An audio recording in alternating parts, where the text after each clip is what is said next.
How are you all students? Okay, I am also fine.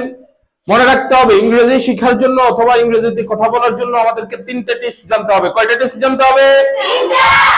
First one হচ্ছে আমাদেরকে কিছু basic word meaning জানতে হবে। সেকেন্ড ওয়ান হচ্ছে দৈনন্দিন জীবনে আমরা ব্যবহার করি এরকম কিছু সেন্টেন্সেস আমাদেরকে জানতে হবে। থার্ড ওয়ান হচ্ছে সেন্টেন্স তৈরি করার জন্য আমাদেরকে কিছু স্ট্রাকচার জানতে হবে।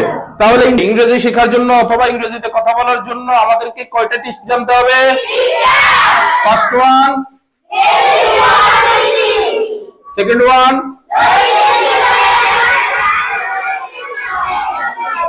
Third one.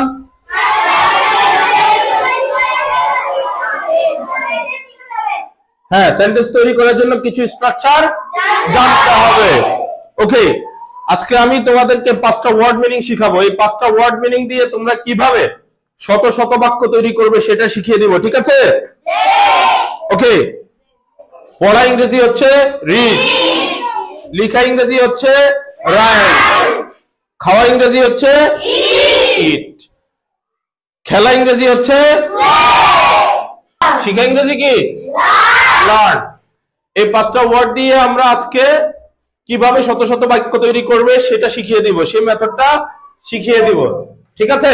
মনে রাখতে হবে আমরা যখন কিছু করি তখন আমরা প্রেজেন্ট টেন্স ব্যবহার করব। কোন টেন্স ব্যবহার করব? যখন আমরা কিছু করি তখন কোন টেন্স ব্যবহার করব? Present tense.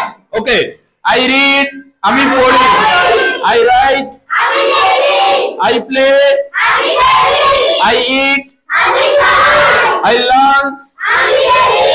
Very good. তোমরা নেক্সট ক্লাসে আজকের ক্লাসের প্রস্তুতি নিয়ে আসবা, ঠিক আছে? আমি নেক্সট ক্লাসে তোমাদের ইন্ডিভিজুয়ালি আজকের ক্লাসের রিভিউ নিব, ঠিক আছে? সি ইউ নেক্সট ক্লাস ইনশাআল্লাহ।